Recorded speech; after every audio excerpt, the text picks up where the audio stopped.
Welcome to the Business Health and Mindset Podcast. I'm Kate Geronimo. I'm a natural health and mindset practitioner, transforming entrepreneurs into unstoppable forces by supercharging their health and mindset. Health and mindset are intricately woven together and form the vital, secret weapon you need to cultivate to succeed in business. Thank you for listening. Let's dive into this episode.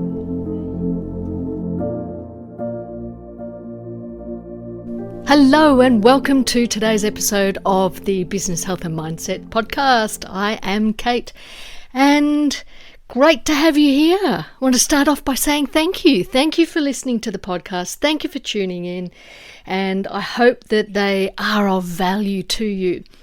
Something I wanted to look at and address today is joy. Do you get more of it? Do you get more joy in your daily life as a business owner, and how are you getting it? Don't turn off yet, because there's a really good reason why I'm bringing this up. So many people are stressed. We have an pandemic, which is usually only related to illnesses and disease, etc. But this is almost like a disease. We have a pandemic of stress worldwide. We have people who are so stressed out, they feel like they could scream.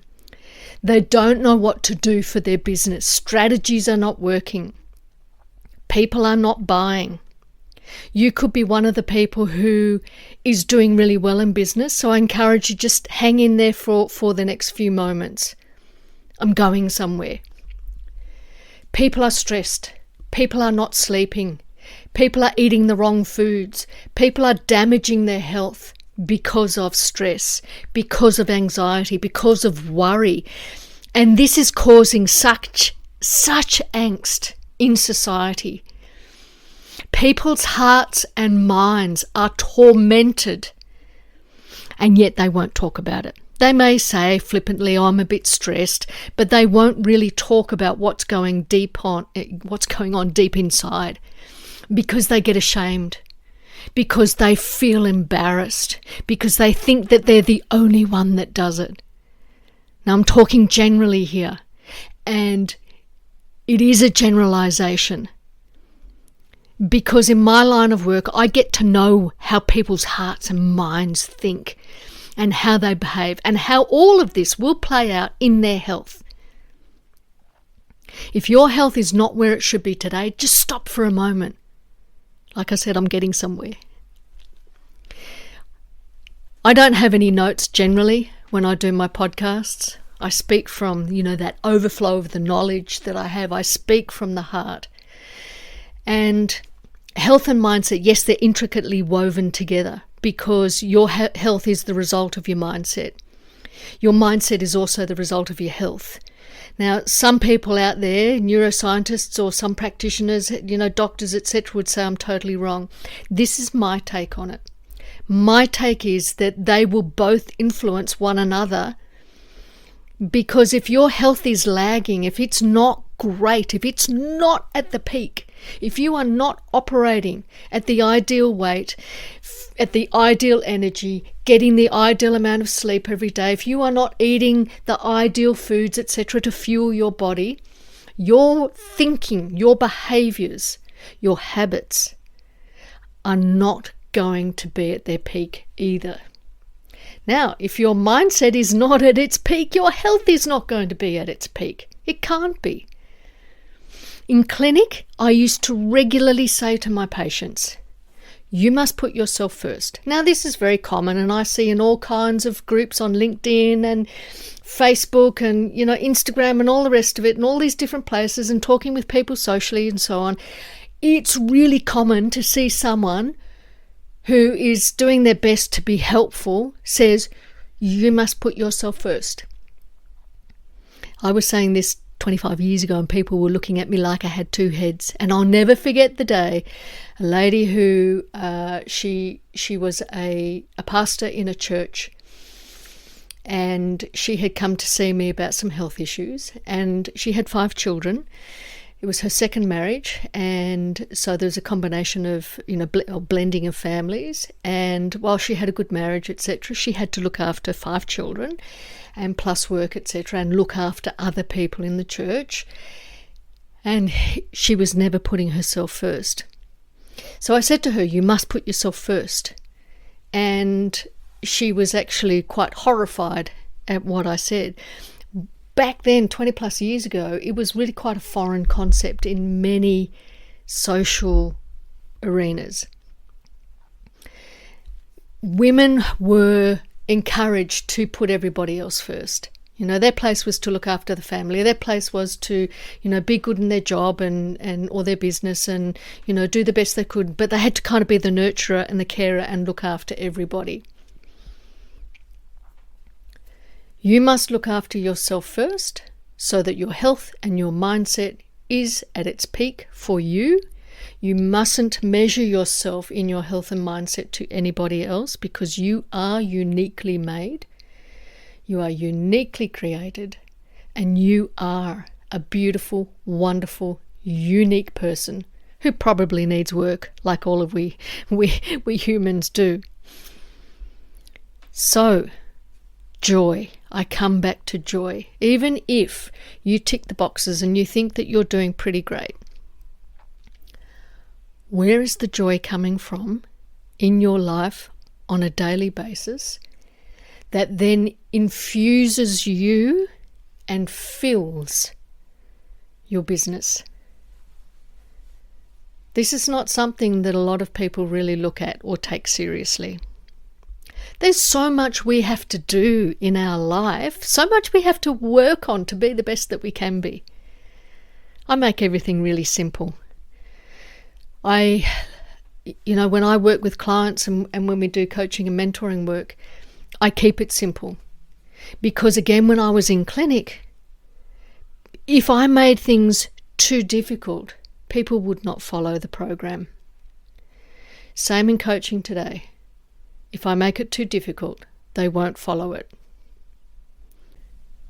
Joy is something that we should live with every single day, and it should be abounding in our lives, flying off us like sparks and, fireworks. You've ever seen those sparklers? We call them sparklers here in Australia.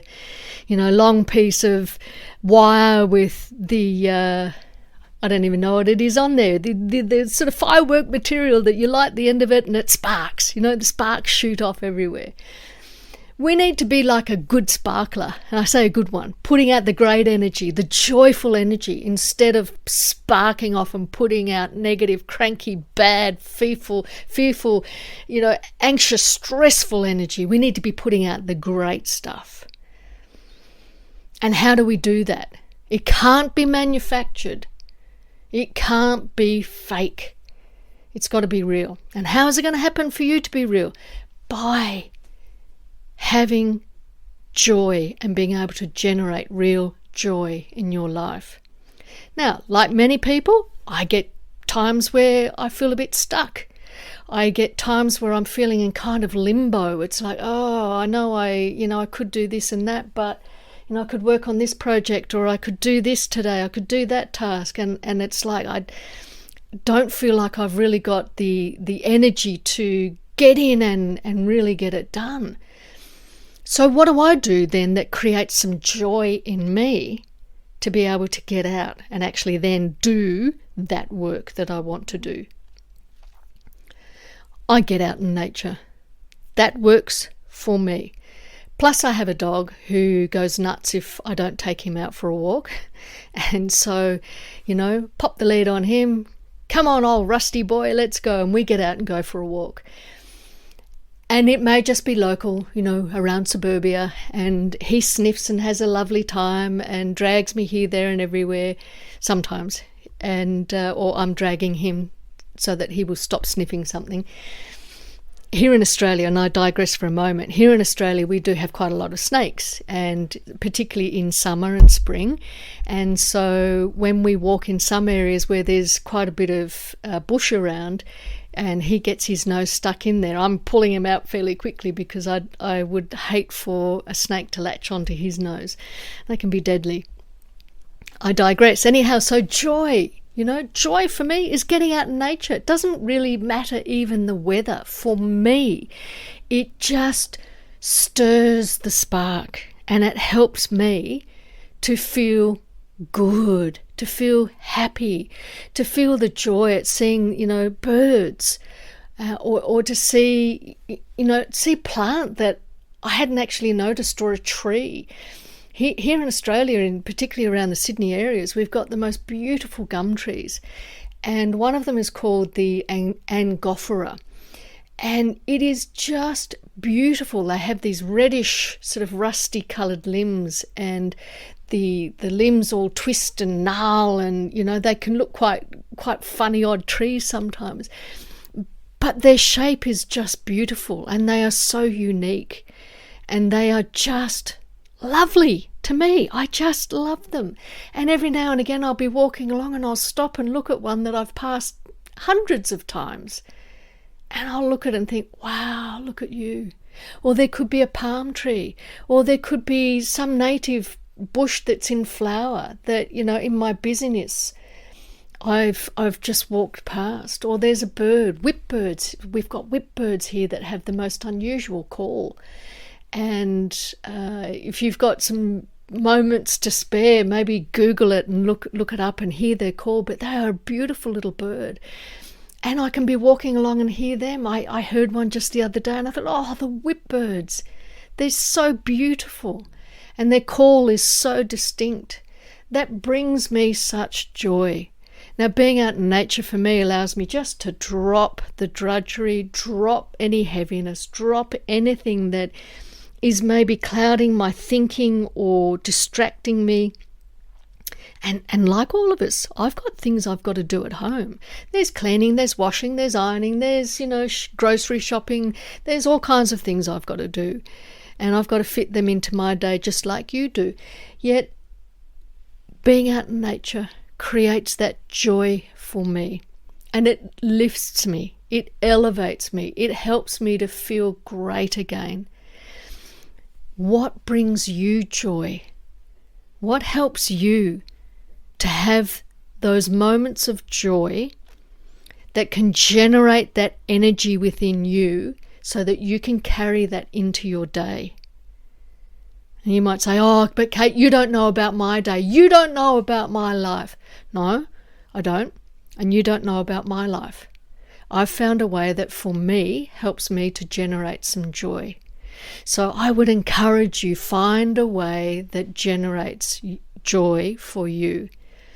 It may be spending some time with your kids, maybe spending time with a pet, meeting up friends, making a phone call to a friend, catching up, whatever it is, listening to music, running up and down on the spot and listening to your favourite high energy song. And then, have a breather, glass of water, get back to it. For some people, that is absolute joy giving. Whatever the joy bringer or giver is for you, I'd encourage you to get into it. Get into the joy. Allow joy to infuse you, because that helps you to be a better business owner. It's going to help you to carry all of those feel-good hormones then that are generated in your body, in your brain, for you to be able to communicate on a much better energetic level with others. It's going to help you make better decisions. It's going to help you be a nicer person to be around, particularly if you are stressed. And I know what it's been like for me, and particularly in the past when I used to get a bit stressed about things. If I was ever interrupted, I'd snap at people. Well, we just have to accept that there are going to be times in life when we are interrupted, distracted, where people will come and snatch our time, demand things of us. They need us right then and there.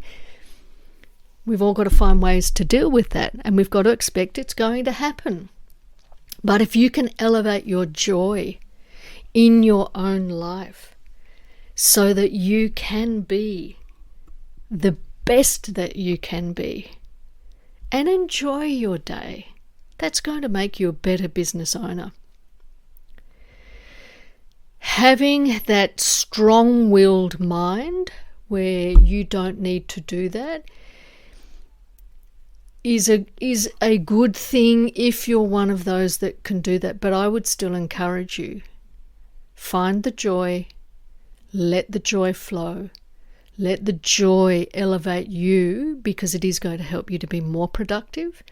It's going to help manage stress in your life. It's going to help you to dump it, and it's going to help you sleep better at night. There are so many benefits to it. So the benefit of joy is far superior to any strong-willed mind in being able to just push distractions out and just get on with whatever you've got to do. There are times when we all will have to do that. I encourage you, look for the joy, find that joy, elevate the joy in your life, and propel that throughout your life and your business, so that you can touch others and be a blessing to them and a blessing to your business, rather than the opposite. Somebody who is stressed, anxious, ashamed of how you feel. You know, we have emotions. They're there. And we must find a way to manage those emotions, particularly the ones that drive us in a direction that we don't want to go in, or that is not helpful for us. Find the joy. Let the joy propel you into a better space, into a better energetic place, so that you can operate at a more peak level in your life. It just helps you to be more productive, less stressy, happier, and the benefits are there for you. I hope this has been helpful today, and I'd ask you to share this with others, because sharing is caring. Truth does have life, and there is truth in this. There's somebody in your world that needs to hear this today, and it is so simple. Like I said earlier, I keep it simple because simple works. We don't need to overcomplicate things. We don't need to make them difficult. So share this with somebody else in your world today. That will also help me to get the podcast out to those that need it. You might like to also duck over to YouTube. I'll put the link down below for my meditation channel, Meditate with Kate. There you will find a meditation on finding more joy. There are also others there to help you to be calm, to relax. And the one on finding more joy will help you just generate more joy, particularly if you can't go and do the thing. For example, like with me, getting out in nature, if you can't do something that would help you to feel that joy and to get that infusion, then go listen to this meditation, and that will help you as well. Thanks for your time. I appreciate you, and I'll catch you on the next episode of the Business Health and Mindset Podcast. See you then. Have an awesome, fabulous and wonderful day.